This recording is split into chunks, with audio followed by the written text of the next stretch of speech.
ரதியக்கா அடுப்படியில் அக்கா அன்றைக்கி சுக்குமல்லி காப்பிக்கு பொடி ரெடி பண்ண போகிறேன். என்ன பண்ணுறேன்னு பாருங்கள். 2 ஸ்பூன் ஃபுல்லாக தனியா, இந்த 2 பீஸ் சுக்கு எடுத்துக்கோங்க. இது 1 ஸ்பூன் ஃபுல்லாக மிளகு, இது அரை ஸ்பூன் ஜீரகம். இது எல்லாமே தனித்தனியாக வெறும் வடை சட்டியில் வறுத்துட்டு வரணும்ப்பா. மல்லி, மிளகு, ஜீரகம் தனித்தனியாக அக்கா வறுத்துட்டேன். லைட்டாக வறுத்தா போதும். இந்த சுக்கை இப்படி தட்டி வச்சுக்கணும். நான் வந்து என் மிக்ஸி அரைக்காதுப்பா, அதனால் இப்படி தட்டி வச்சுருக்கிறேன்.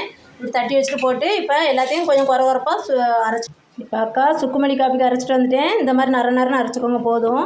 இப்போ ஒரு பாத்திரத்தில் இப்போ காஃபி போடுவோம். சுக்குமல்லி காஃபி 3/4 கிளாஸ் வாட்டர் வச்சுருக்கேன் அக்கா. அந்த கிளாஸுக்கு இதை ஊற்றி ஒரு கொதிக்கட்டும். அக்கா இப்போ கருப்பட்டியில் தான் சுக்குமல்லி காஃபி போட போகிறேன். இது வந்து அந்த 3/4 கிளாஸ் வாட்டருக்கு இது கரெக்டானது. நம்மளுக்கு சுகர் பேஷண்ட் இருக்குன்னா இதில் குறைச்சிக்கோங்க. இந்த பீஸ் என்ன 25 கிராம் இருக்குன்னு நினைக்கிறேன்.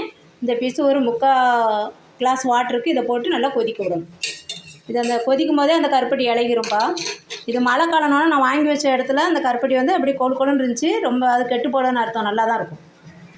இப்போ கருப்பட்டி நல்லா கரைஞ்சிருச்சு. இது கருப்பட்டியில் போடுங்க, ரொம்ப நல்லதுப்பா உடம்புக்கு.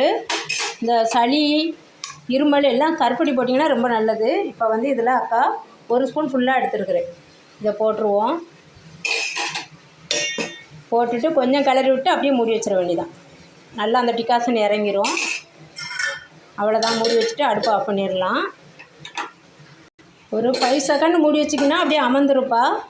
இங்கே பாருங்கள், அப்படியே அந்த தூள் நம்ம போட்ட பவுட்ரு அடியில், சுக்குமல்லி அந்த பவுட்ரு அடியில் அமுங்கிரும். அப்படியே நம்ம வடிகட்டிக்க வேண்டியதான்.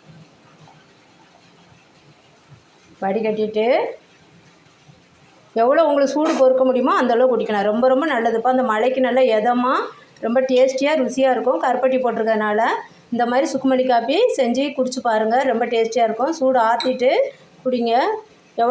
எவ்வளோ சூடு உங்களுக்கு பொறுக்க முடியுமோ அவ்வளோ இதில் குடிங்க. ரொம்ப நல்லது. இந்த சுக்குமல்லி காப்பி பொடியை நீங்கள் செஞ்சு பார்த்து உடனே போட்டு குடிச்சு பாருங்கள். பார்த்துட்டு அக்கா கமெண்டில் சொல்லுங்கள் எப்படி இருந்துச்சுன்னு சொல்லி. சளி, இருமல் இந்த மழைக்கு ரொம்ப ரொம்ப சூப்பராக இருக்கும்பா. செஞ்சு குடிச்சு பாருங்கள். தேங்க்யூ. அக்கா சேனலுக்கு சப்ஸ்கிரைப் பண்ணுங்கள். கமெண்டில் சொல்லுங்கள் காஃபி எப்படி இருந்ததுன்னு சொல்லி.